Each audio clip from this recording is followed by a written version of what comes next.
Ozonolysis in one shot. Ozonolysis two type, oxidative and reductive, and the reagents are oxidative में H2O2 आएगा, oxygen से ही पता चल रहा है, एंड रिडक्टिव में जिंक आएगा।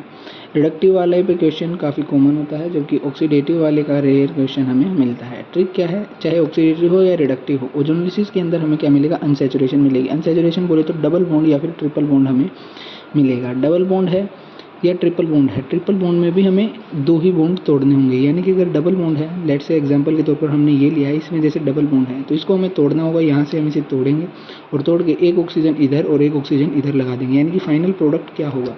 अब चाहे ऑक्सीडेटिव हो या रिडक्टिव हो, एक बार के लिए फाइनल प्रोडक्ट जो होगा वो दोनों के लिए सेम होगा। हमने जैसे ये डबल बॉन्ड इधर से तोड़ा तो इधर ऑक्सीजन प्लस, इसका डबल बॉन्ड हमने यहाँ से तोड़ा, इसको यहाँ पर ऑक्सीजन लगाया और ये ऐसे इसके दो प्रोडक्ट बन जाएंगे। अब इसके आगे जो प्रोडक्ट होगा वो डिपेंड करता है कि हमने ऑक्सीडेटिव ओजोनोलिसिस की है या रिडक्टिव की है।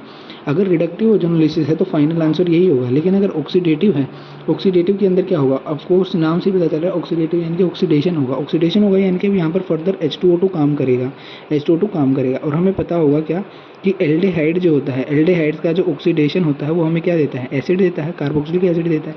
यानी कि H2O2 से जब ये रिएक्ट करके ऑक्सीडेशन जब इसका हो जाएगा तो ये क्या करेगा, ये क्या बनाएगा,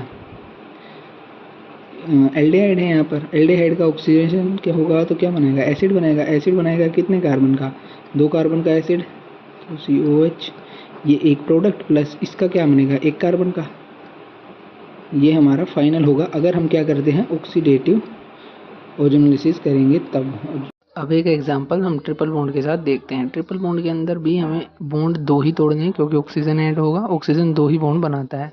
तो जो 2 कार्बन हैं जिनके बीच में ट्रिपल बॉन्ड है, इनमें से हम 2 बॉन्ड को तोड़ देंगे, 2 बॉन्ड को तोड़ेंगे एंड रिएजेंट एज यूजुअल जो हमें लेना है, ये 2 बॉन्ड तोड़े, एक सिंगल बॉन्ड से कार्बन जुड़े रहेंगे और जिन जिन कार्बन से 2 बॉन्ड टूटे हैं उनके साथ ऑक्सीजन को हम ऐड कर देंगे। इसका यहाँ से यही फाइनल प्रोडक्ट बन जाएगा। ये रिएक्शन यहाँ पर कंप्लीट हो जाएगी जब हम इस पर डबल बॉन्ड लगा देंगे, दोनों कार्बन के ऊपर हमने डबल बॉन्ड लगा दिया। ये रिएक्शन यहाँ पर कंप्लीट हुई। इसके आगे भी एक फर्दर रिएक्शन होती है जो कि बहुत कम पूछी जाती है HiO4 के साथ, वो मैं बता देता हूँ। HiO4 से जब हम करवाते हैं तो जब एडजेसेंट कीटोन ग्रुप लगे हों तब ये रिएक्शन होती है। तो ये 2 एडजेसेंट वाले जो कार्बन है जिन पर कीटोन ग्रुप है, ये यहाँ से बॉन्ड ब्रेक हो जाएगा और यहाँ पर कार्बोक्सिलिक एसिड बन जाएगा। इसको बॉन्ड को हटाएंगे और कार्बोक्सिलिक एसिड, क्योंकि अब ये सिमेट्रिकल है तो हमारे पास 2 सेम मॉलिक्यूल बन जाएंगे कार्बोक्सिलिक एसिड के, ये ऐसे और एक ऐसा ही सेम है, यानी कि 2 बन जाएंगे। Thank you.